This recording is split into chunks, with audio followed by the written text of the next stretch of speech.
For several years now, a small cadre of conservatives have pushed to eliminate the so-called Johnson Amendment, the part of the IRS tax code that prohibits churches and other tax-exempt nonprofits from endorsing candidates.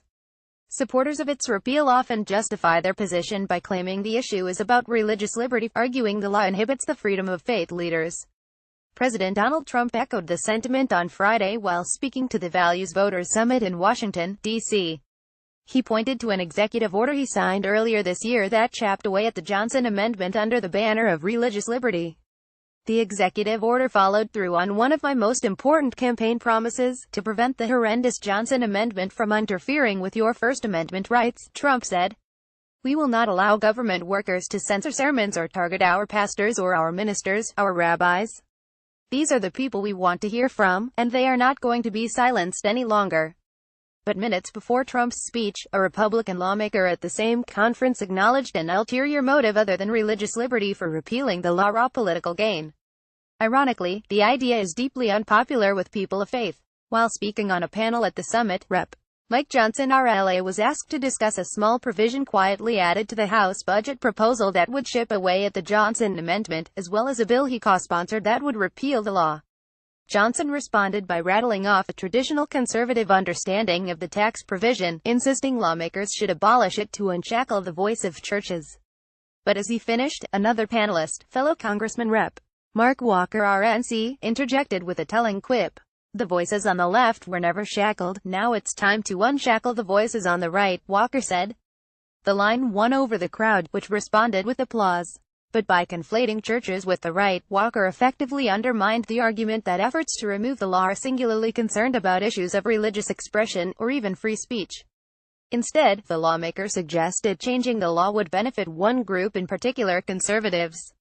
Experts agree that changing the tax provision, which is rarely enforced as it is, would almost certainly have a profound impact on American politics.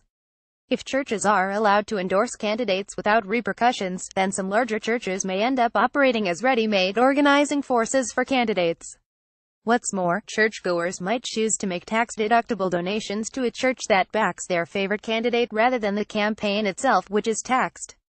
Houses of worship could transform into a new variety of super PAC, with legal and electoral implications that are not totally understood.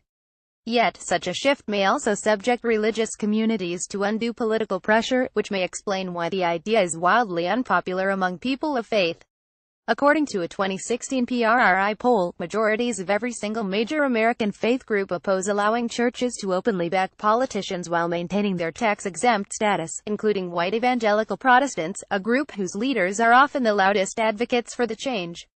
Meanwhile, representatives from nearly 100 religious groups, including entire denominations, signed onto a letter in April imploring lawmakers to avoid politicizing churches. Churches could become the new super PACs. It's also not entirely clear that doing away with the Johnson Amendment would singularly benefit conservatives. Leaders of the religious left have also become increasingly vocal under Trump, and thousands of progressive clergy rallied in Washington, D.C. in August to decry racism and the president's agenda. The Democratic Party has also embraced more overtly spiritual and moral messages of late, with some commentators suggesting the 2016 Democratic National Convention was more religious than the Republican National Convention.